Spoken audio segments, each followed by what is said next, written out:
क्या हुआ? कोई संकेत मिला क्या? मिला, किंतु संकेत नहीं, प्रश्न।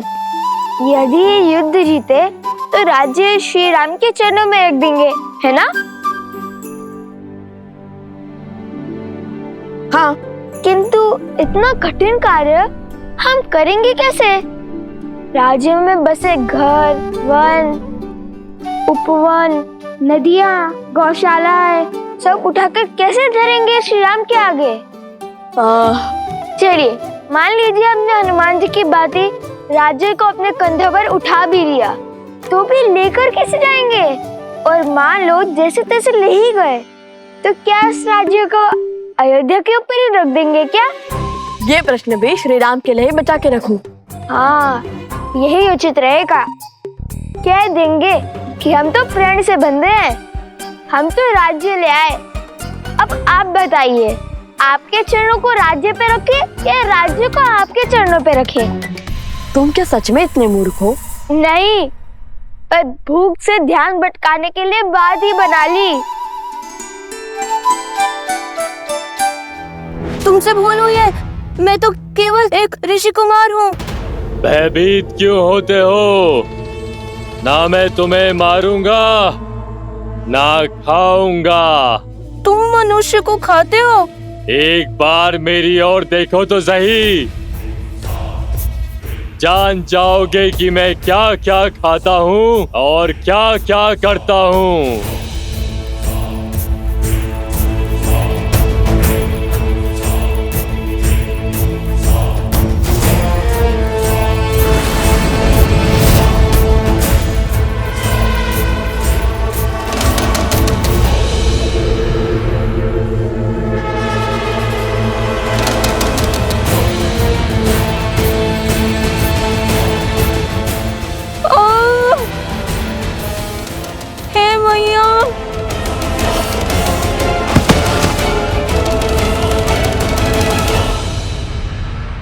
महाराज, सहस्त्रमुख रावण को सूचित किया। आने दो उन्हें और देखने दो रक्त केतु की शक्ति। जो कार्य तुम्हारा मूर्ख मकरासुर नहीं कर पाया, वो मैं करूंगा। लवकुश को अब तक इसके कुंडल मिल गए होंगे। शीघ्र वो यहाँ आएंगे और इस मायावी गुफा में लुप्त हो जाएंगे।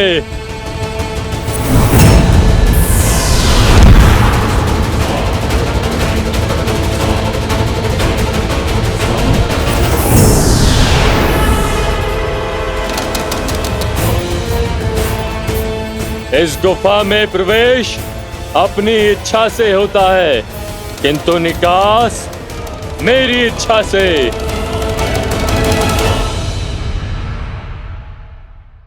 लो भैया, लो। इतना क्यों चिल्लाते हो?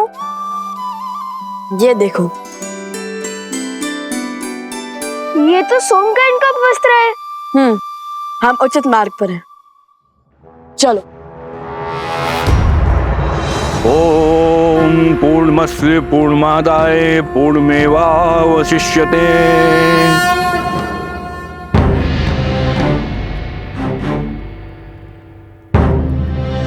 मेरे साथ बोलिए। आदरणीय पूर्वजों, आदरणीय पूर्वजों, पंचद्रव्य की ये अंतिम आहुति स्वीकार कीजिए। पंचद्रव्य की अंतिम आहुति स्वीकार करें। हम इसे सच्चे मन और सम्मान के साथ आपको अर्पित करते हैं। मैं इसे सच्चे मन और सम्मान के साथ आपको अर्पित करता हूँ। इसे ग्रहण करें। इसे ग्रहण करें। पितृ इस दुविधा में कैसे सहायक होंगे?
महाराज दशरथ, महाराज अज, महाराज दिलीप, महाराज रघु और सभी इक्ष्वाकु पूर्वजों, अपने वंशजों की प्रार्थना सुनने के लिए धन्यवाद। आपके कुल को आपके मार्गदर्शन की आवश्यकता है।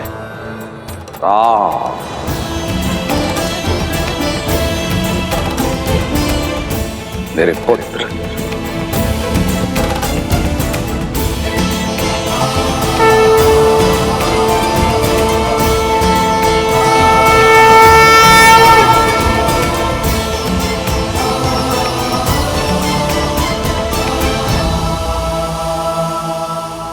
प्रणिपात पिताश्री। आयुष्मान भव पुत्रो। आप सबको भी मेरा प्रणिपात। हम तुम्हारी दुविधा से अवगत हैं और भरत तुम्हारी दुविधा से भी। जो हाल मैं सोच रहा हूं पिताजी, उसकी पुष्टि कीजिए, आप परामर्श दीजिए। इसमें कोई संदेह नहीं कि भरत शासन संभालने के योग्य है और भारत के शासन में अयोध्या एक श्रेष्ठ राज्य बन सकता है। किंतु इस समय आर्यवर्त को उसकी आवश्यकता है जिसने अयोध्या की सीमा के पार जाकर सुदूर दक्षिण तक धर्म और मर्यादा का प्रसार किया है, जिसने वानर जाति को प्रशिक्षित कर इस योग्य बनाया कि वो अधर्मी असुरों को पराजित कर सके। आज अयोध्या को आवश्यकता है धर्म की स्थापना करने वाले राम की। राज्य को प्रगति देना और अपने पूर्वजों को गति देना तुम्हारा कर्तव्य है राम। यदि राम और उसके पुत्र अयोध्या के सिंहासन पर नहीं बैठेंगे तो रघुकुल का सम्मान और हमारा मान तुम्हें हो जाएगा। श्री राम श्री राम श्री राम श्री राम। हम तुम्हारे सभी पूर्वज गति नहीं पा पाएंगे पुत्र राम। हमने तो तुम्हें उचित मार्ग दिखा दिया, अब उस पर चलना ना चलना तुम्हारा चयन है। मंगल भवन मंगल हारी, द्रवहु सुदर्शन आयुष्मान भव पुत्रो। वज्र विहारी। धर्म की जय हो, सूर्य वंश की जय हो।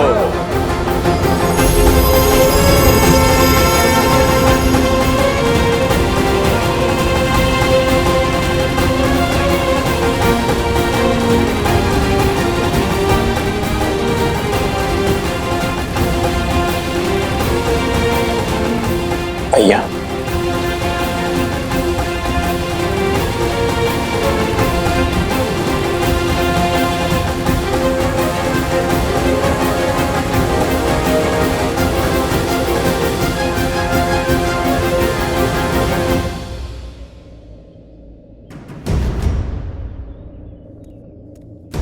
यहाँ तक तो ले आया सोम, फिर आगे क्या फेंका होगा? धोती और फिर कॉफिन। क्या कह रहे हो? बाद में अगर धोती मिली तो उसे लौटा देंगे। कुश, चलो।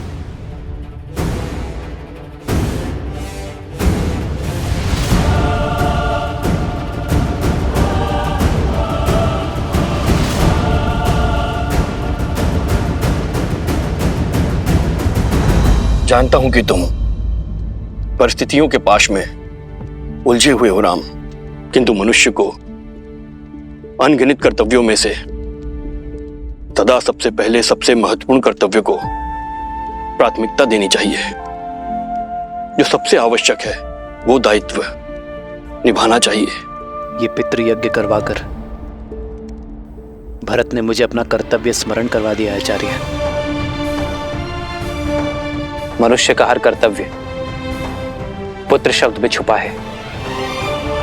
जो पुत्र अपने पूर्वजों को पू नाम के भयावह नर्क से ना उभारे, उस पुत्र का जीवन अधूरा है। और उसी अधूरे जीवन को पूर्ण करने के लिए आपका दूसरा विवाह आवश्यक है।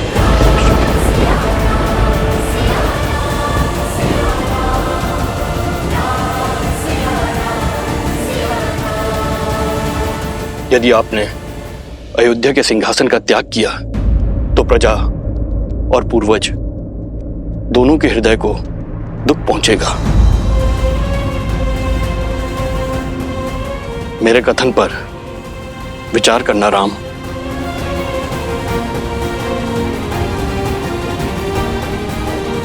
जी आचार्य। कल्याण।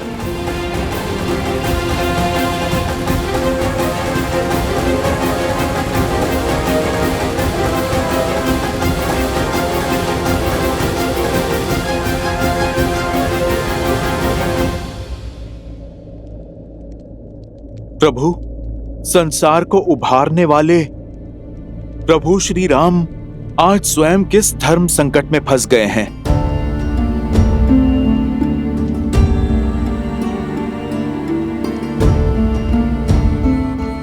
ये समय तो आना ही था हनुमान। वास्तविक धर्म युद्ध लंका में नहीं, अयोध्या में है। मैंने अपना कर्तव्य निभाने के लिए सीता का त्याग तो कर दिया, अपने हृदय से सीता को दूर कभी नहीं कर पाया। कारण चाहे जो भी हो, यदि आज मैंने दूसरा विवाह किया तो ये समस्त समाज इसे अनुचित उदाहरण मान स्त्री के विरुद्ध अन्याय करता रहेगा। यदि धर्म की मूरत सीता को अन्याय मिला तो ये समूची स्त्री जाति कभी न्याय नहीं पा सकेगी हनुमान। प्रभु, तब तो सीता मैया को लौटने का अवसर मिलना चाहिए।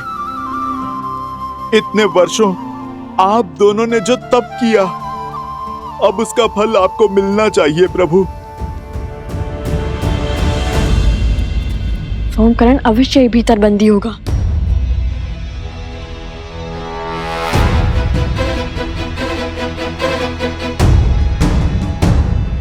प्रभु,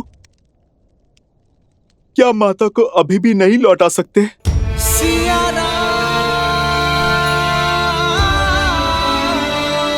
अभी भी असुर और असुरी सोच जीवित है हनुमान। अधर्म को जड़ से निकालने में अब भी समय है। हमारी छोटी सी भूल लोक अपवाद की चिंगारी को भड़का सकती है।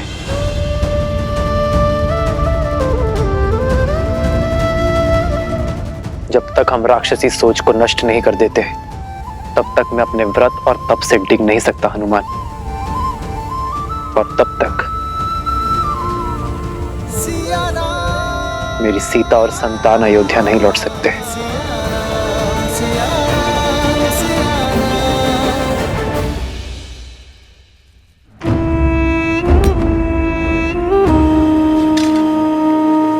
चाटुकारिता करके चार पग भी आगे नहीं बढ़ पाओगे। उठो और क्रोधित मत करो मुझे। सिंह समझकर बकरी उठा लाए हो मूर्ख। भूल तो हुई है, फिर सोचा ले आए ही हैं तो उन तक पहुंचने की सीढ़ी ही बना लेंगे। अद्भुत। अब तनिक मकरासुर की योजना स्मरण कराना मुझे। मौन क्यों हो? बोलो। सीता को बंदी बनाकर लव और कुश को अपने पास बुलाएंगे। यही तो समस्या है असुरों की। अहंकार में चूर होकर बुद्धि से ही मुख मोड़ लेते हैं, विवेक का उपयोग ही नहीं करते। बस, मैं कोई साधारण असुर नहीं हूं जो संसार से दूर नदी के तल में जीवन बिता रहा हूं। मैं रक्त केतु हूं जो आज उन बालकों का संहार करेगा, आपके भ्रम को तोड़ेगा। इस मायावी गुफा में एक बार प्रवेश किया तो निकल नहीं पाएंगे वो दोनों, और इस गुफा को बिना दिव्य अस्त्र के भेदना असंभव है। शत्रु पर वार करने से पहले उसकी पहचान जान लेना आवश्यक है रक्त केतु।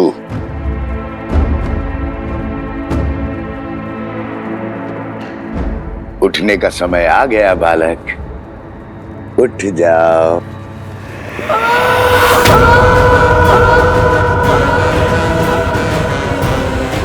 ये तो सोमकरण की ध्वनि है। कुश, वो अवश्य ही भीतर है। तो उस ओर जाकर देखो, और हाँ, केवल संकेत की भाषा में बात करना।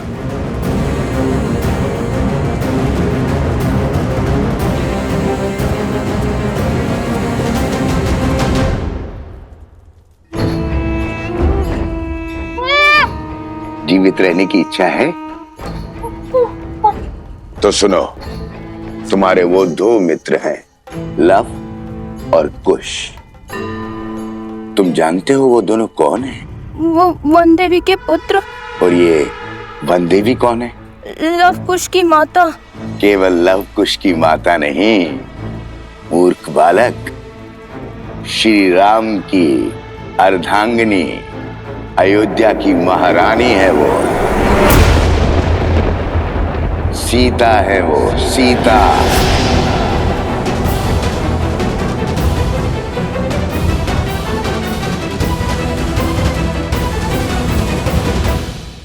अब यदि मेरा कहा मानोगे तो जीवित छोड़ दूंगा, अन्यथा नहीं नहीं नहीं नहीं नहीं।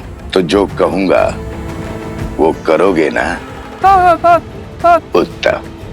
तो सुनो, लव और कुश को मिथिला ले जाओ, और जब मैं वहां कहूं तो सारे समाज, सारी प्रजा के सामने, सारी मिथिला के सामने कहना कि वन देवी ही सीता है। मेरे आदेश पर यह सत्य संसार के सामने प्रकट करना, अन्यथा तुम्हारा मस्तिष्क विस्फोट से शत विशत होकर बिखर जाएगा। ऐसे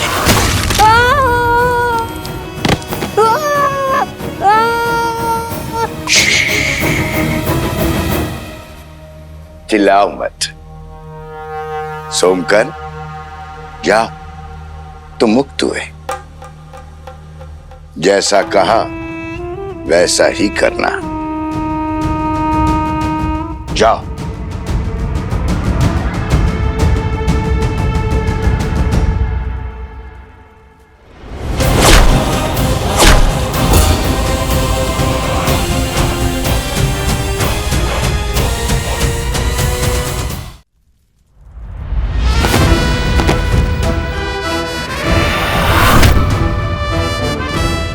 चिंतित मत हो सोमकरण, हम आ गए हैं।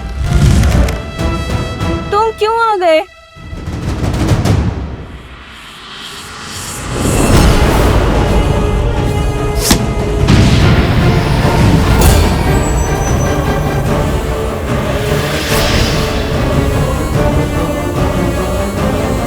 मेरी गुफा को भेद दिया, ये कैसे संभव है? जो धर्म के मार्ग पर चलते हैं, धर्म स्वयं उनकी सहायता करता है। तुम्हारे इस मायावी गुफा को भेदने के लिए महाराज जनक सहायता दे चुके हैं, और ये उनके दिव्य तुनीर से निकला हुआ दिव्यास्त्र है।